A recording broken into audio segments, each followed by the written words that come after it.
Salut les amis, le message qui suit est un message qui fait suite à une prise de conscience que je voulais tout simplement vous partager. Alors pas sur le contenu plutôt de la prise de conscience, mais en tout cas de comment elle est arrivée, mais en tout cas de ce que ça m'a inspiré et de ce qui me vient au moment où je vous parle.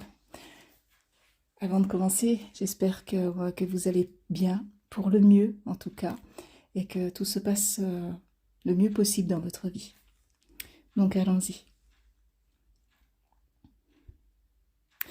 Je voulais parler de la peur. Alors c'est vrai que la peur, on en a l'habitude. La peur, on la connaît tous. C'est pas quelque chose de banal, c'est pas quelque chose d'anodin, et pourtant c'est presque passé dans, je sais pas si on peut dire notre quotidien, mais on peut tous réagir à une situation, à un événement, à quelque chose par un sentiment de peur. On apprend une nouvelle, on peut avoir peur. On voit une situation, on vit une situation, on peut avoir peur.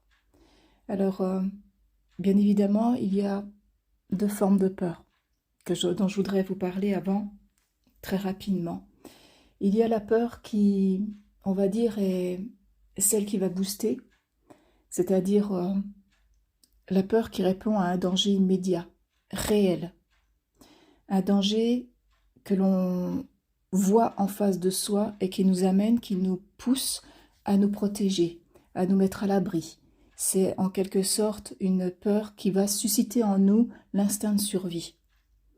L'exemple que je prends toujours dans ce cas-là, c'est vous êtes en train de traverser la route, la rue, on est sur le passage piéton par exemple, on traverse une rue, et puis d'un seul coup, on voit débarquer à toute vitesse un bolide, une voiture, et la peur de voir ce véhicule arriver alors que quand on a regardé avant de traverser, il n'y avait rien. Puis d'un seul coup, il y a cet individu qui arrive en pleine vitesse. À ce moment-là, ce que l'on va ressentir, ça va être une peur qui va susciter en nous l'instinct de survie, comme je vous le disais. Cette peur, elle va nous pousser, par exemple, à courir plus vite sur le passage piéton pour aller se mettre en sécurité de l'autre côté, sur le trottoir d'en face, ou de reculer si on n'est pas trop loin de notre point de départ, pour nous mettre à l'abri. Ça, c'est une peur, on va dire,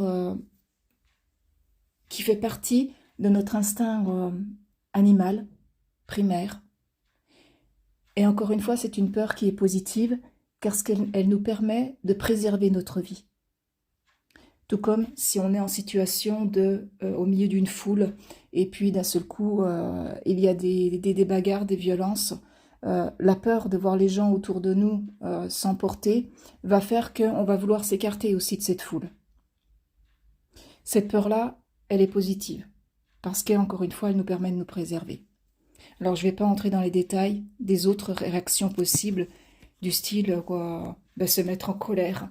Et puis, d'un seul coup, la peur, on a eu tellement peur on va se mettre en colère, parce que ça, c'est encore une émotion différente. Et ce n'est pas le sujet de ce que je voulais vous dire aujourd'hui, de ce que je voulais aborder. Mais effectivement, il y a aussi d'autres façons de réagir, mais qui sont, voilà, plus difficiles. C'est vrai qu'il y a aussi une autre façon de réagir. Par exemple, je reprends l'exemple de la voiture. Il y a des personnes qui, malheureusement, quand elles se mettent à avoir peur, sont figées sur place. Et là, ça peut être problématique, on est d'accord. Et donc là, la peur peut bloquer. Et là, par contre, elle devient un problème.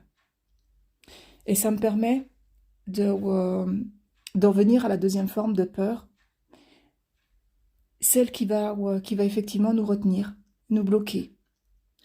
Alors, il y a effectivement, quand c'est une réaction du corps, qui fait que d'un seul coup, on ne peut plus bouger. Oh, on est tellement saisi, on a tellement peur qu'on ne peut plus bouger, on est figé sur place. Comme je vous l'ai dit, là, c'est au niveau de l'instinct primaire qui fait qu'on n'est plus en capacité de se protéger, de préserver sa propre vie. Là, effectivement, c'est très problématique.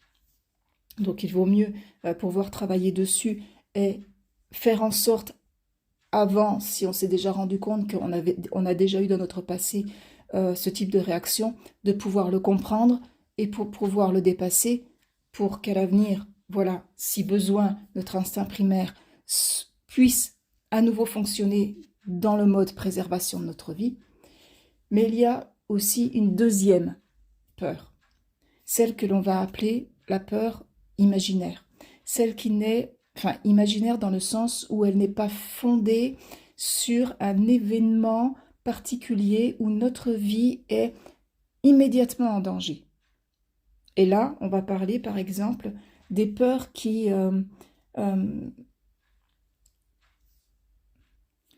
surviennent. Alors, effectivement, je vais prendre un exemple, ce sera plus simple. On entend une nouvelle, et là, d'un seul coup, on se met à avoir peur. Alors, bien évidemment, je vous demande de ne pas prendre le terme peur imaginaire, le mot imaginaire au sens premier du terme, d'accord? Je ne suis pas en train de dire que cette peur n'a pas de raison d'être, parce qu'effectivement, on peut avoir peur, réagir par rapport à ce que l'on a vécu par le passé. Et donc là, cette peur, elle s'explique quand même. C'est parce qu'en fait, j'ai pas d'autres mots pour dire que cette peur n'est pas une peur instinctive due à un événement immédiat, comme je vous le disais tout à l'heure, due à une mise en danger immédiate de notre vie, vraiment de notre vie, de notre corps physique et de notre vie elle-même. C'est de ça que je parle quand je parle d'une peur qui n'est pas réelle ou qui n'est pas fondée sur un événement pas fictif, excusez-moi, sur un événement oui, ben, réel, visuel en fait. Euh, Désolée, j'espère que je suis claire parce que c'est assez difficile à expliquer. Quoi qu'il en soit, cette peur, cette deuxième façon d'avoir peur, elle nous paraît réelle, bien sûr, parce qu'on la ressent, donc elle est, d'une certaine façon, elle est réelle, mais elle ne met pas forcément notre vie en danger tout de suite. Elle répond, comme je vous l'ai dit, à une réaction due à notre histoire, à notre vécu, à nos expériences, etc. À ce que l'on nous a dit, à plein de choses, en fait. Et cette peur, pour moi, elle est plus problématique, dans le sens où ça va être celle qui peut potentiellement nous empêcher de vivre. Alors, qu'est-ce que j'entends par vivre? Ben, tout simplement le fait de vivre sereinement, de vivre notre quotidien avec détente, avec joie, d'accueillir les événements tels qu'ils viennent, sans se faire de soucis.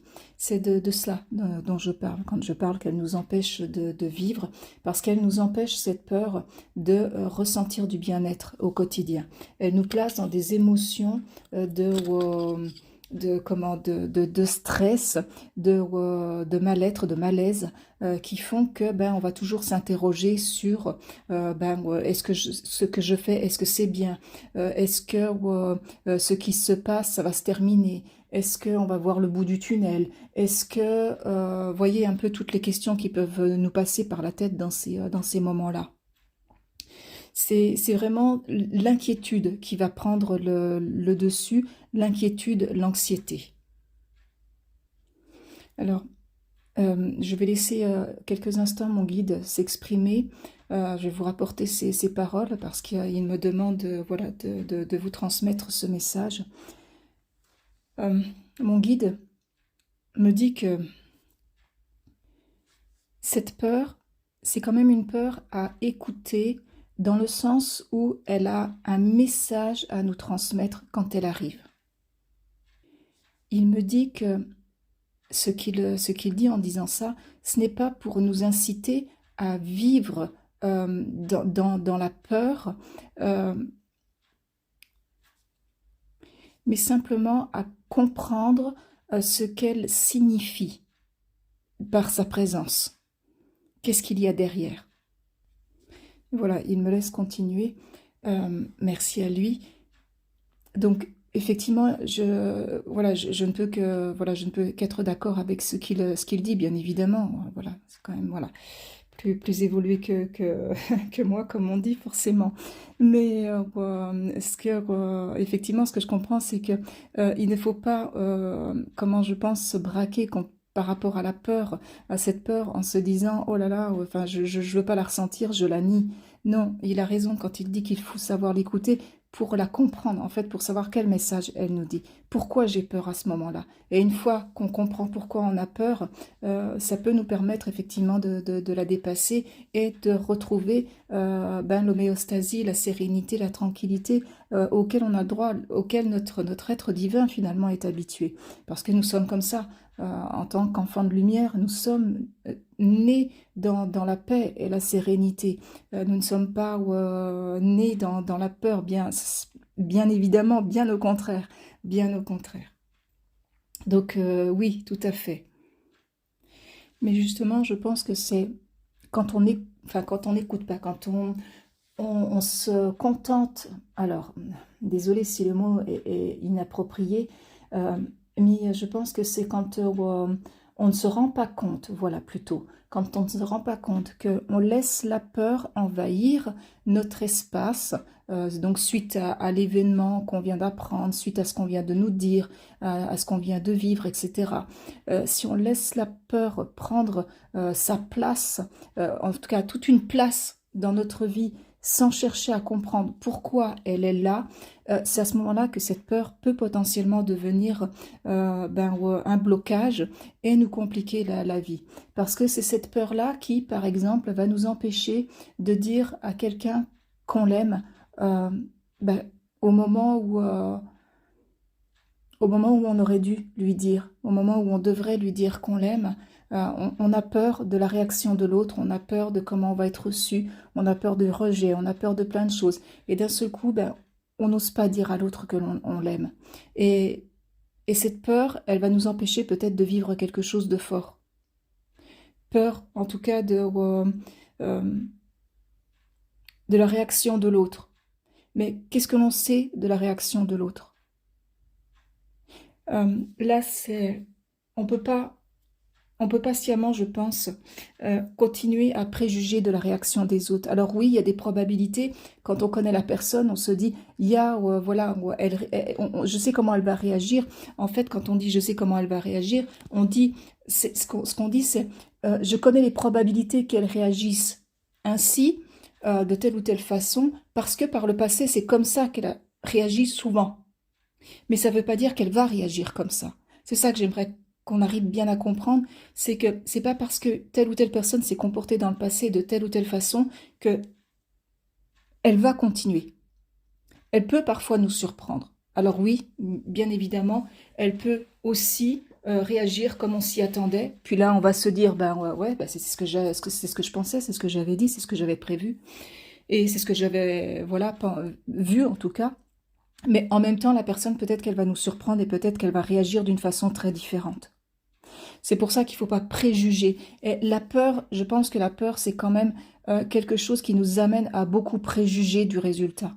On va beaucoup être soit dans les, alors, dans les attentes, dans des attentes particulières, parce que ces attentes-là vont nous permettre de nous rassurer. Et donc, on va espérer, on va attendre que voilà, telle ou telle chose se passe de telle ou telle façon parce que ça nous rassurait, que ça se passe comme ça et que ça nous permet de diminuer la peur.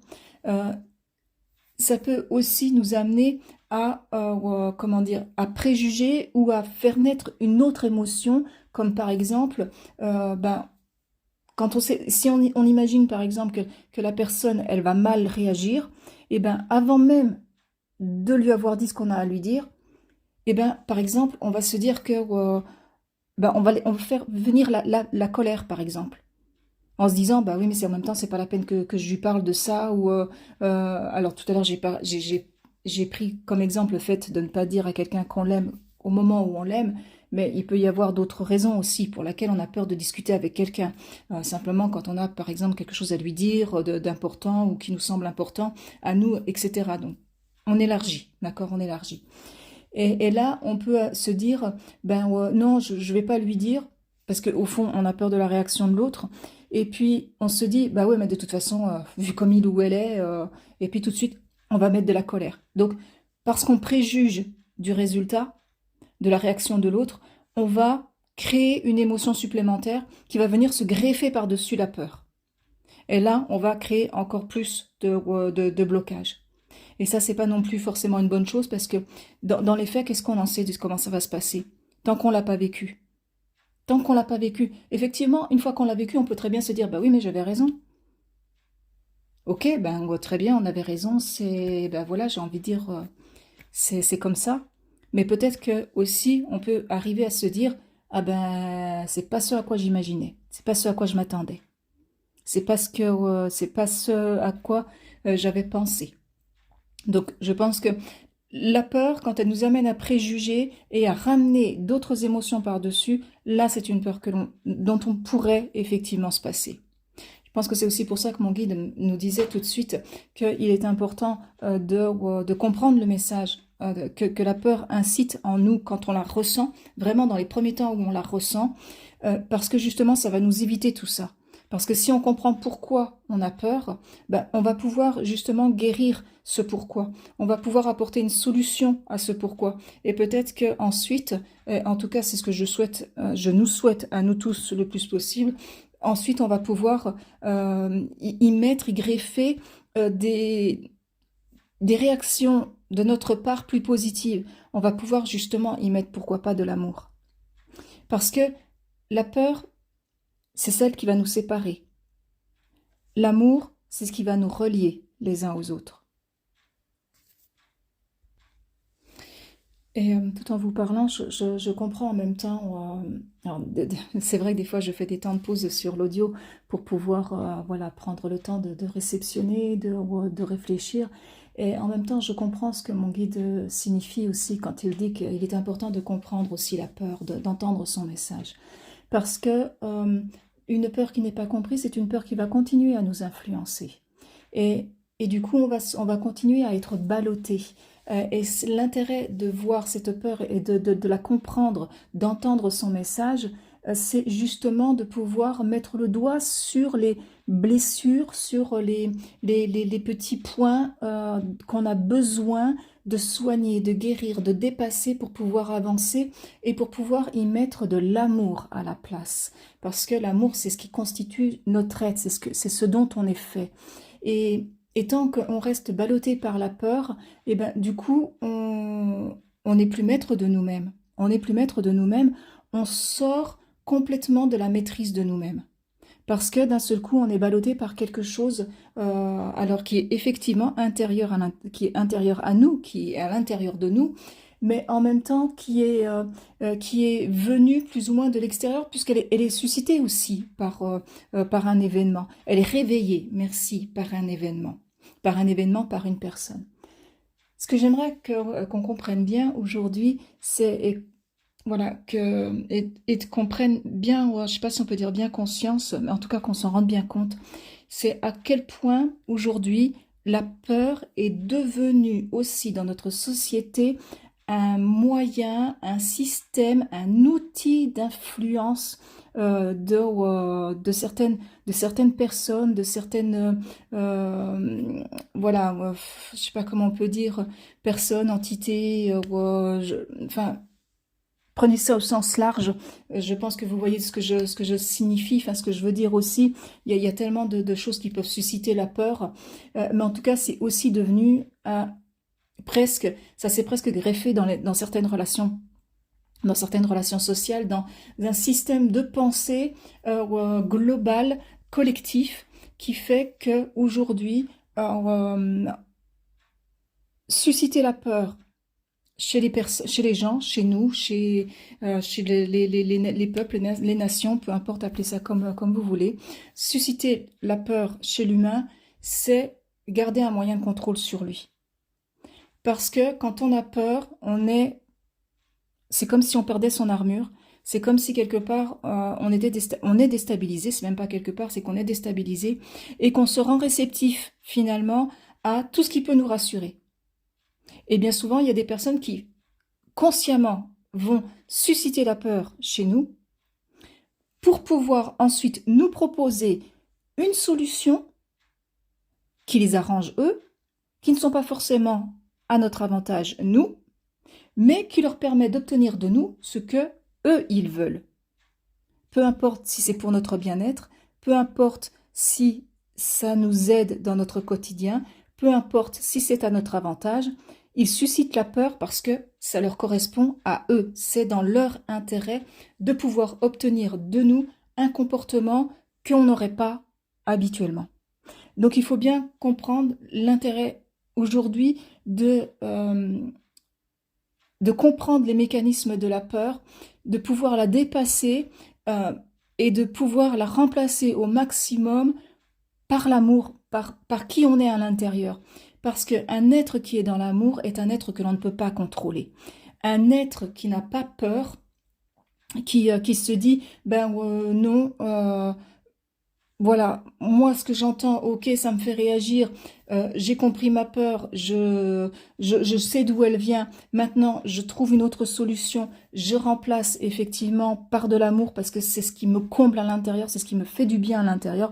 L'amour me rassure, c'est pas les solutions à la peur qui me rassurent, mais c'est l'amour qui me rassure. Du coup, on va pouvoir ne plus être influençable par les personnes ou par les situations qui vont créer de la peur à l'intérieur de nous. Et j'en suis sûre que vous avez tous remarqué que bien souvent quand un être, une situation, peu importe, veut nous dominer, appelons un chat, quand un être veut nous dominer, une personne ou un groupe de personnes, eh bien la peur c'est quand même le moyen le plus rapide d'y arriver. Parce qu'en nous déstabilisant, il nous infériorise. En nous infériorisant, il crée en nous une émotion qui va nous rendre influençables, encore une fois, à tout ce qu'ils vont pouvoir nous dire. Et tout ce qu'ils vont pouvoir nous dire, c'est y compris les solutions qu'ils vont nous proposer. Et ces solutions, d'un seul coup, on va se dire, ah bah oui, mais oui, bien sûr. Pourquoi on réagit comme ça? Parce que ça va nous permettre de nous rassurer et quelque part, c'est comme si on nous privait un peu de notre réflexion immédiate. Bon, je suis désolée de dire les choses comme ça, mais voilà, il n'y a pas 36 manières, je pense, de présenter les choses. On ne peut pas forcément les enrober dans du papier cadeau, comme on dit, mais il faut bien admettre qu'aujourd'hui, la peur est un des grands outils répandu dans la société actuelle, et même sur la planète entière. Et donc là, mes amis, moi, je ne peux que vous inciter, je ne peux que nous inciter, parce que je me mets dans le lot, que nous inciter à devenir plus vigilants par rapport à ça, à devenir plus vigilants par rapport à notre peur, comme mon guide nous l'a proposé tout à l'heure, nous a invités à la comprendre pour pouvoir, quand on la ressent, pour pouvoir la dépasser et ensuite trouver notre propre solution à nous. Pas celle qu'on va nous proposer. On peut écouter les conseils des autres, mais est-ce que c'est vraiment ce qui nous correspond? Là, c'est vraiment une fois qu'on a compris d'où vient cette peur, c'est de se dire, je regarde à l'intérieur de moi et je peux la dépasser, je trouve les solutions pour la dépasser. Comment je fais? Les solutions, soit elles sont à l'intérieur, et si je ne les arrive pas à les trouver, je peux éventuellement écouter ce qu'on me propose à l'extérieur, les solutions qu'on me propose pour pallier à cette peur. Mais est-ce que ça me correspond à moi? Est-ce que c'est bon pour moi? Est-ce que ça correspond à mes valeurs? Est-ce que c'est vraiment ce que je veux, ce que je souhaite? Et à ce moment-là, si on se rend compte que ce n'est pas ce qui est pour nous le plus approprié, on ose s'affirmer et on ose dire non. Et trouver notre propre solution, celle qui nous correspond. Encore une fois, limite, j'ai envie de dire, il ne faut pas avoir peur de dire non. C'est une affirmation de soi parce qu'elle est basée sur la connaissance de qui je suis. Et si je sais suffisamment qui je suis, je sais quelles sont mes valeurs. Et donc je sais quand on va essayer de les transgresser ou de les dépasser, d'en franchir les limites. Et donc à ce moment-là, je vais oser dire non. C'est pour ça aussi que c'est intéressant de pouvoir travailler, de pouvoir... alors, parce que j'aime pas le mot travailler, surtout quand on parle de développement personnel, il est important d'apprendre à se connaître dans ses valeurs, d'apprendre à rehausser l'estime de soi, d'apprendre à avoir confiance en soi, parce que tout ça nous permet de nous retrouver dans notre souveraineté et faire en sorte que quand on est dans notre souveraineté, on n'est plus accessible à la peur que on peut susciter de l'extérieur, que d'autres personnes vont essayer d'utiliser pour nous dominer et pour nous amener à faire quelque chose que l'on n'a pas envie de faire ou quelque chose que, voilà, qui ne nous correspond pas, qui n'est pas pour nous. Quand on se connaît suffisamment soi-même, quand on est encore une fois dans notre souveraineté, dans notre propre pouvoir personnel, j'ai envie de dire, on devient des personnes qui ne sont plus influençables, ni consciemment ni inconsciemment. Parce que l'on sait qui l'on est et que on se rapproche de plus en plus de notre soi divin, de notre être véritable. Et là, j'ai envie de dire banco, bingo, la peur, elle ne peut plus avoir d'influence sur nous. Parce que on sait comment réagir par rapport à ça, on sait d'où elle vient, on sait comment y faire face. La peur peut être effectivement instinctive sur le coup, mais ça nous permet, comme mon guide nous l'a dit tout à l'heure, quand on la comprend, quand on sait d'où elle vient, quand on écoute son message, de pouvoir justement avancer et progresser. Faisons en sorte que cette peur, plutôt qu'elle soit quelque chose qui va nous balloter, qu'elle soit, j'ai presque envie de dire presque un outil, ou je ne sais pas si on peut dire un allié, mais en tout cas quelque chose qui va nous permettre de progresser vers l'amour tout simplement, et vers le retour à qui l'on est à l'intérieur de nous, vers notre être véritable. Et donc là, le jour où on arrivera, mes amis, à être dans l'amour et à faire en sorte que l'amour soit notre réflexe premier, plutôt que la peur, tout sera possible. Tout le meilleur sera possible. Et plus on sera nombreux à aller dans ce sens-là, à retrouver l'amour à l'intérieur de nous, à refuser l'influence de la peur, qu'elle soit suscitée par un être, par une situation, par une réaction, peu importe, mais à refuser son influence dans le sens de j'écoute, je comprends, je dépasse et je trouve une solution basée sur l'amour. Là, il n'y a que le meilleur qui peut arriver par derrière. Donc voilà mes amis, c'est ce que je voulais vous dire. Et puis, voilà, j'espère que ça va vous parler, que voilà, ça vous permettra peut-être de comprendre peut-être certaines réactions que vous avez pu avoir ou que l'on peut vivre au quotidien. Voilà, je vous laisse mettre de vos pensées, de vos réactions par rapport à tout ce que j'ai dit. Donc voilà, en tout cas, donc je m'arrête là. Je remercie encore une fois les guides qui étaient présents pour cet audio, et puis en particulier mon guide pour son message. Et je vous dis à tout bientôt. Prenez bien soin de vous. Et encore une fois, laissons l'amour prendre sa place dans nos vies. C'est ce dont nous avons le plus besoin aujourd'hui. La peur n'est que temporaire, la peur ne peut être qu'une marche, j'ai presque envie de dire une marche vers oui, pourquoi pas des cieux plus hauts, en tout cas vers des paliers plus hauts et surtout plus positifs que ce qu'on pourrait penser et imaginer. Donc voilà mes amis, nous sommes amour, donc revenons à qui nous sommes réellement. Je vous laisse, je vous souhaite de passer une belle journée, une belle soirée, peu importe le moment où vous entendrez cet audio. Et puis, je vous dis à tout bientôt, portez-vous bien, prenez bien soin de vous et que la paix et la lumière vous accompagnent, vous et les autres. À tout bientôt.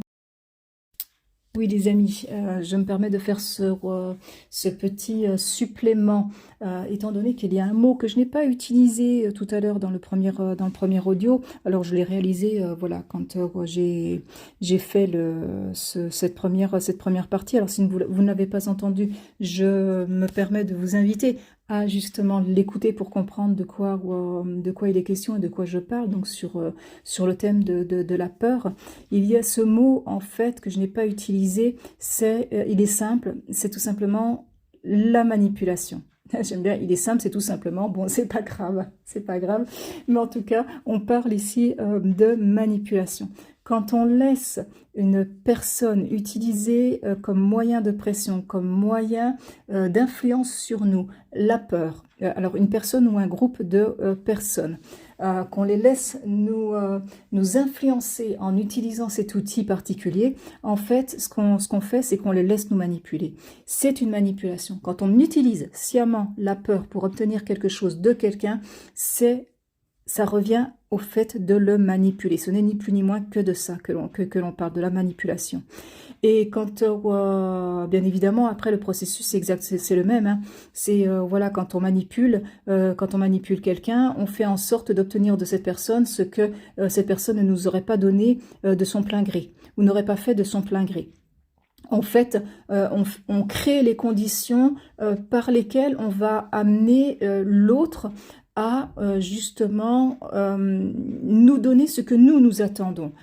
C'est pas dans l'intérêt de l'autre, c'est dans notre propre intérêt. Et ça, la manipulation, je pense que vous êtes d'accord avec moi, c'est quelque chose qui n'a pas lieu d'être.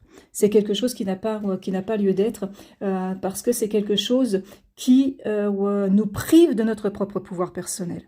Et on n'a pas le droit, en tant qu'être humain, de priver un autre être humain de son pouvoir personnel, de son pouvoir de réflexion, de son pouvoir d'action.